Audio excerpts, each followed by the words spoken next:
Today we're going to talk about 20 fragrances that are turning 20 years old in 2022. It's a lot of twos. Some of these, most of them I don't have. I only have a couple really currently in my collection. I have owned about 10 of these at some point in the past, and probably smelled another 5 or so. But some of these I've never really experienced, or if I have, I don't remember. So I'm definitely going to be using some notes today to just talk about them. And I've tried to pick ones that I feel like maybe were more popular or had some sort of like significance, maybe like they're the starting point of a brand, etc. So with that said, let's go ahead and get started with the list.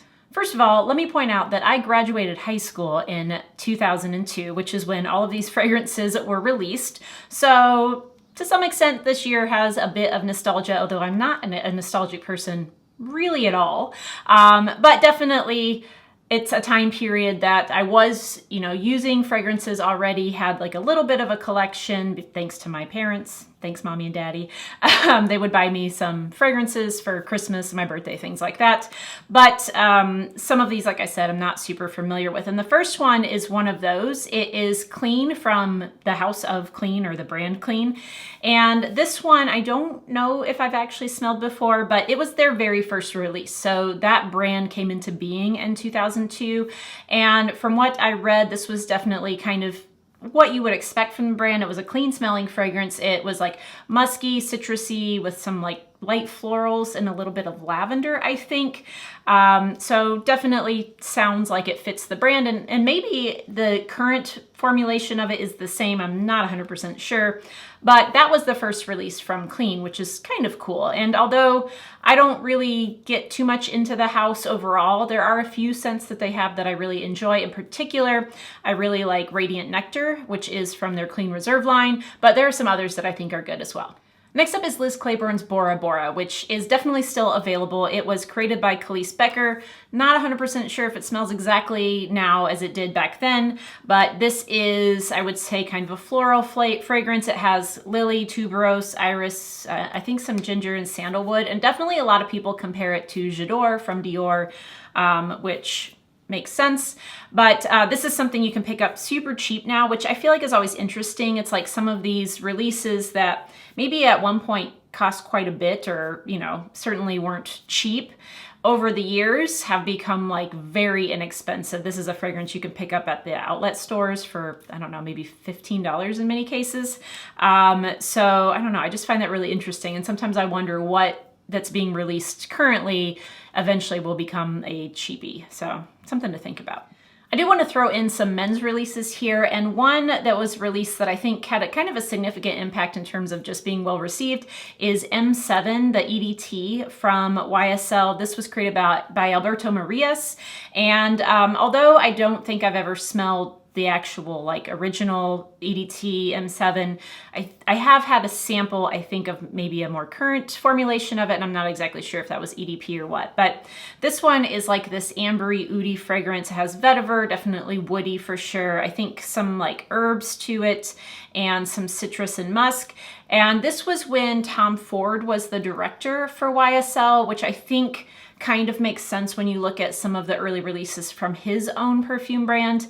I think M7 fits in with a lot of that, private collection early on that he did that just was absolutely phenomenal. Some of those early releases from Tom Ford's fragrance line are to this day the best ones he's done. And so this was kind of, just before that. So I think that makes a lot of sense. So anyway, M7 EDT was another release from 2002. Next up is a fragrance that I have owned in the past. This is Mabussan's. I'm not exactly sure how you say the name of that house, but it's their Historia O. This was created by Christine Nagel, and I do like this fragrance. I think, I'm not sure how easy it is to find anymore, but for a while this was definitely a very inexpensive fragrance, and I think a solid one.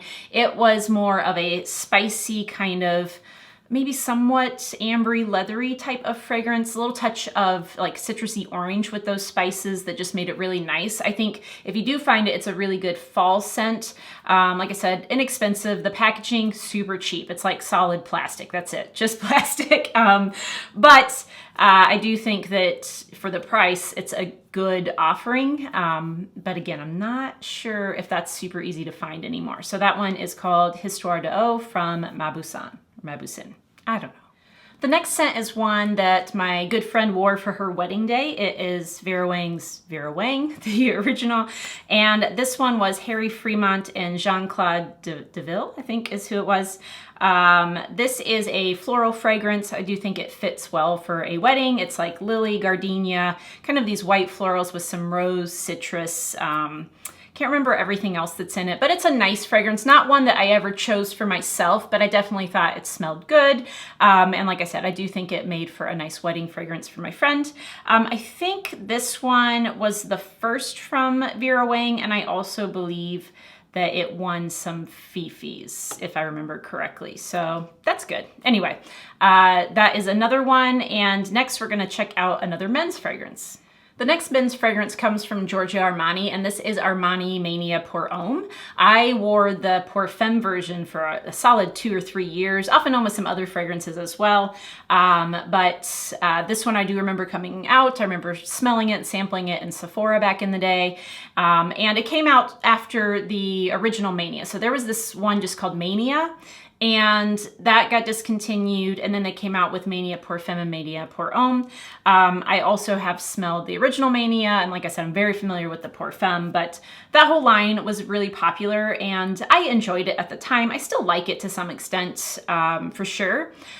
The Mania for women, like the Pour Femme, is really expensive now, and I don't know, maybe like the men's is as well. I don't really pay attention to that, but this was created by Francis Kurkdjian, so there you go. It is like woody, spicy saffron, I think, with orange. It's like got some vetiver, musk. I can't remember everything else that was in it off the top of my head, but it definitely was a really popular release, and it came out, you know, like I said, after Mania, but before the Pour Femme. I think the Pour Femme came out in 2004 and the Pour Homme came out in 2002, because the original Mania, I'm pretty sure, was geared towards women. Another big release for Giorgio Armani from 2002 is this one right here that I actually do have. This is Scentsy. This is a very old bottle, and definitely I feel like some of the top notes have started to fade a bit, but overall it still smells really good. So Scentsy is long discontinued, goes for a lot if you can get a bottle anymore. It's hard to find, but Alberto Marias and Harry Fremont made this one, and it has like this orange sort of vibe to it as well, or maybe not orange, but citrusy, I would say. Benzoin, vanilla, woodsy. Yeah, it has an almond touch to it as well, and some light florals, but this is a really cozy fragrance to me. Another, I would say, really nice fall kind of fragrance.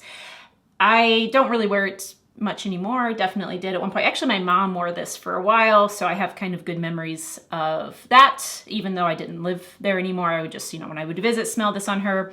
So that was a great release, and unfortunate that this was discontinued, much like, you know, the Mania Pour Femme was, because I feel like they had some solid releases back in the day, but maybe that's just, again, being nostalgic. So Scentsy, another good one from Armani, but like I said, can't get it anymore. Lavand's Eclat d'Arpège was also released in 2002, and this one I have owned. It reminds me a whole lot of Dolce & Gabbana's Light Blue. This one was created by, let me see, I have to look, Karine Dubreuil-Sereni. So sorry. I'm not familiar with this perfumer. But it doesn't on paper look like it should smell like Light Blue, because I think this one is supposed to have like a lot of florals, tea. It does have musk though, and cedar, so that kind of does overlap with Light Blue. But it doesn't necessarily show that it has, you know, like the fruity notes like the lemon and apple that Light Blue would have. However, they do smell fairly similar. I would say it's somewhere between Light Blue and Bond Number 9's Scent of Peace for women.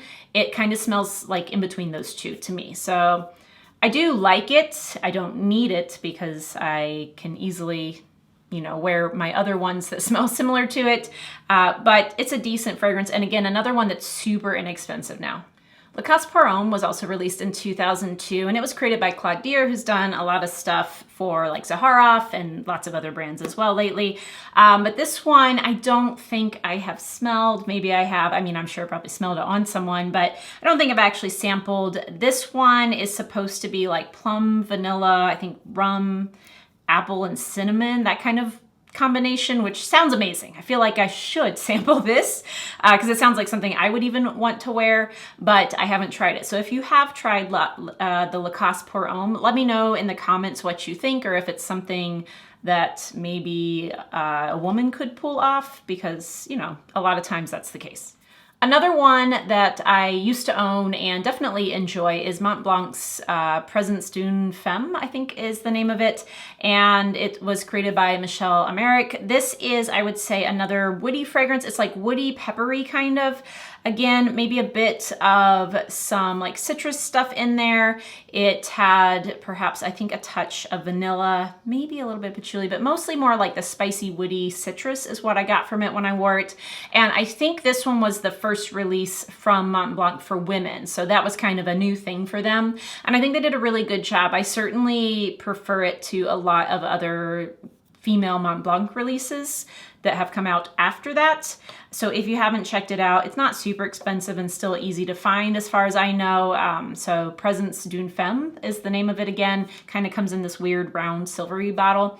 But that's a solid one, and one that's turning 20 this year. Another fragrance that I really like but have never owned a full bottle of is Frédéric Malle's Vetiver Extraordinaire. I'm kind of, I guess I shouldn't be surprised, but I didn't realize how long Frédéric Malle has been putting out fragrances in his line. So I was kind of like, wow, I didn't know that was 20 years old. But this one is a Dominique Ropillon creation, and it is just a fantastic vetiver. Vetiver, bitter orange, pink pepper, I'm trying to think what else. Cedar, oak moss, I think are the main notes in it. And it definitely, to me, leans a little bit masculine in terms of a vetiver fragrance. I think a lot of people associate vetiver with like more masculine fragrances anyway, which I don't. I love vetiver, and I have many vetiver fragrances, but this one does tend to remind me a little bit more of what I would associate with a masculine scent. Doesn't mean I wouldn't wear it, definitely would. It's a great fragrance, but I was very surprised to find out that that's 20 years old. Another fragrance that I used to have is Costume National Scent Intense, which is another really solid release. I feel like it has a lot in common with some of these other fragrances that I've already described. This one is an ambery woody fragrance. It has a tea note in it. Definitely sort of a cozy, warm scent, but not like super heavy, not gourmand. I feel like at the time, like kind of woody ambers were popular. Also a lot of clean musks though were very popular, and that's kind of what you see running throughout these scents as a theme to the year of 2002. But that one I think was created by Laurent Briere. Like Gruyere, but Briere, maybe is how you say it. But yeah, so that one was another one that I did enjoy. I don't have any more, but something that I thought was a pretty good release. Parfum Roma is another house that I guess I didn't fully realize were as old as they are. And their Aqua Zuccaro was released in 2002. It's not one of my favorite scents from the line, but it is a good scent. I mean, they just have really great, solid scents.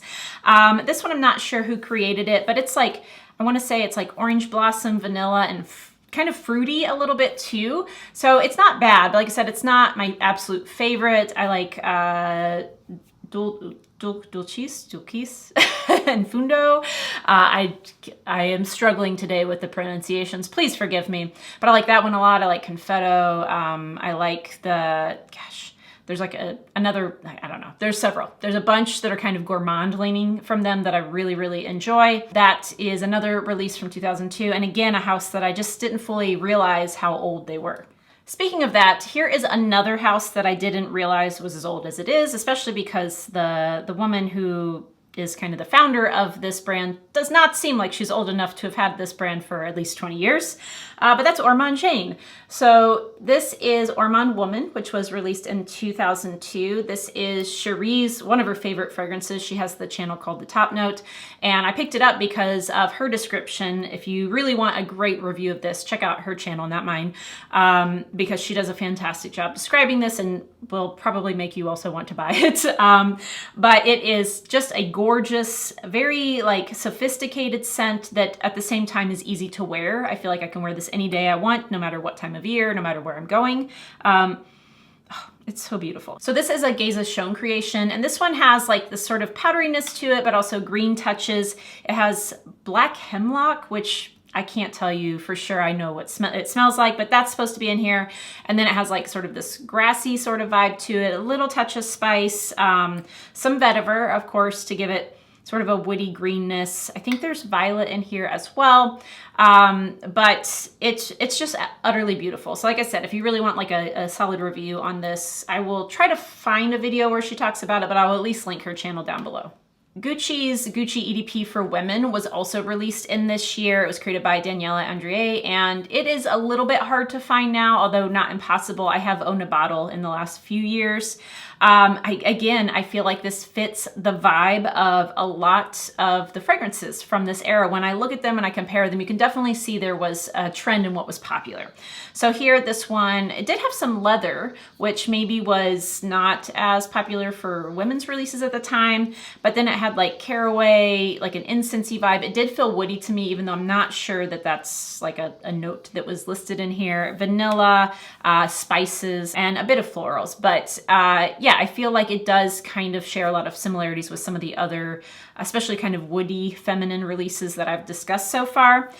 So if you haven't ever smelled the Gucci EDP, the one that's for women, maybe check it out if you like those types of fragrances. Like I said, it can be hard to find and it might be pricey at this point, but there are bottles available. You can get your hands on it.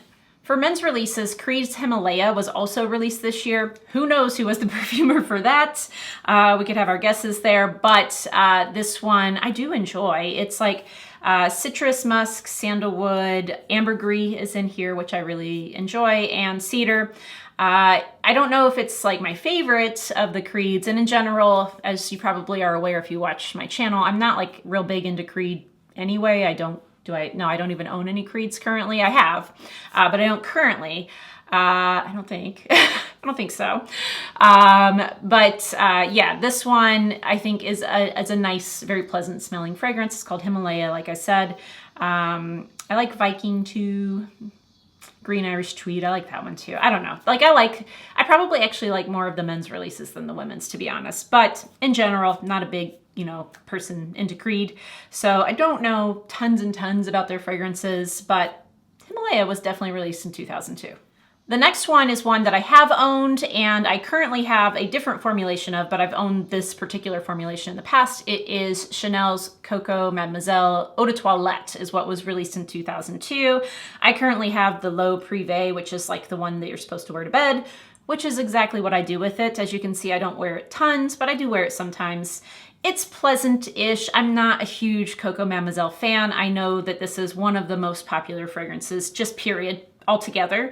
But it's not one of my personal favorites. It was created by Jacques Polge. There's certainly a lot of other Chanels that I prefer over the Coco Mademoiselle line in general.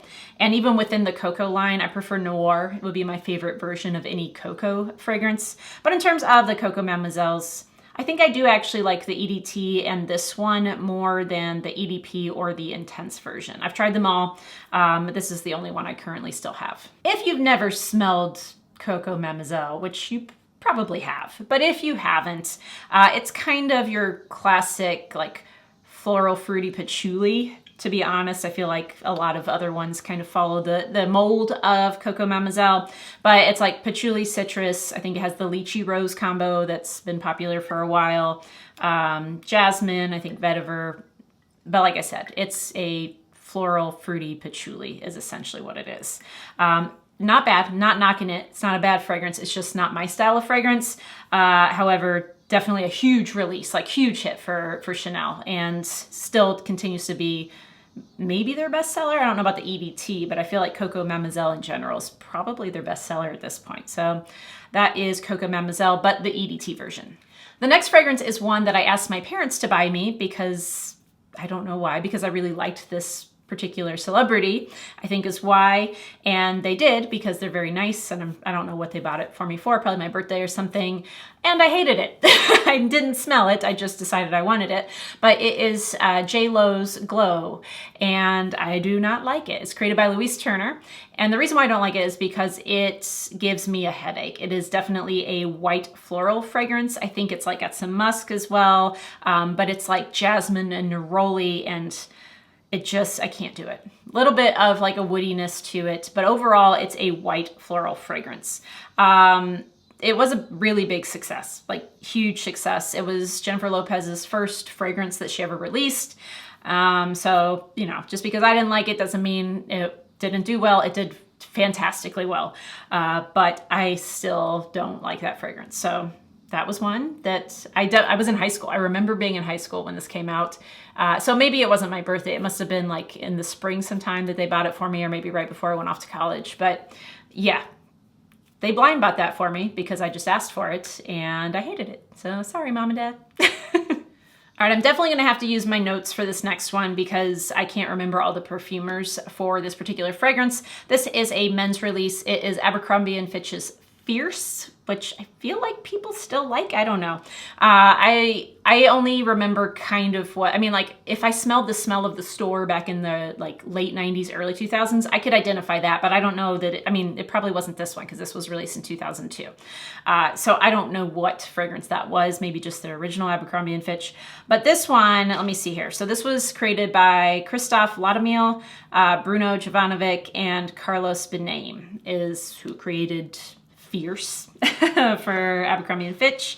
This was the second release, so I'm guessing that probably it was just called Abercrombie & Fitch was the first release, and that's what the store smelled like back in the day.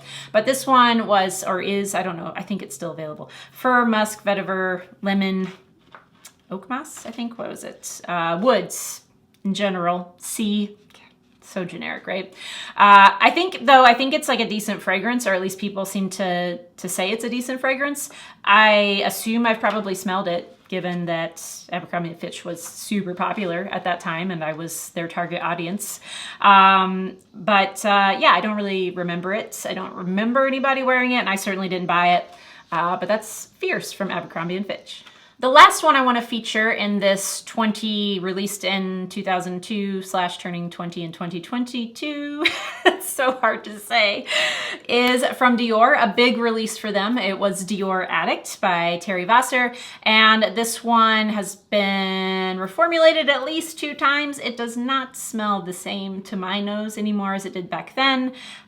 This at one point was a really solid option for a vanilla fragrance. It was like vanilla, tonka, sandalwood, had some like fruits and maybe some white floral touches to it as well. But I feel like it's lost a lot of its oomph that it once had. It was a huge release though for Dior, and still I feel like it's somewhat popular, though I think because of the reformulations has lost some of its appeal and popularity. I wish they hadn't done that. I'm sure there are, reasons behind why they did that. But I honestly don't think it is what it used to be, unfortunately. So yeah, Christian Dior's Dior Addict was also released in 2002. Overall, I feel like there were some pretty good releases, considering especially that there weren't nearly as many releases back then as there are now. Like now it's like every year there's thousands of releases, and to pick only 20 releases to feature from, a more contemporary year would be very challenging. This alone was challenging to narrow it down to 20, but like I said, at least I was choosing from a smaller pool. So those are some fragrances I wanted to talk about.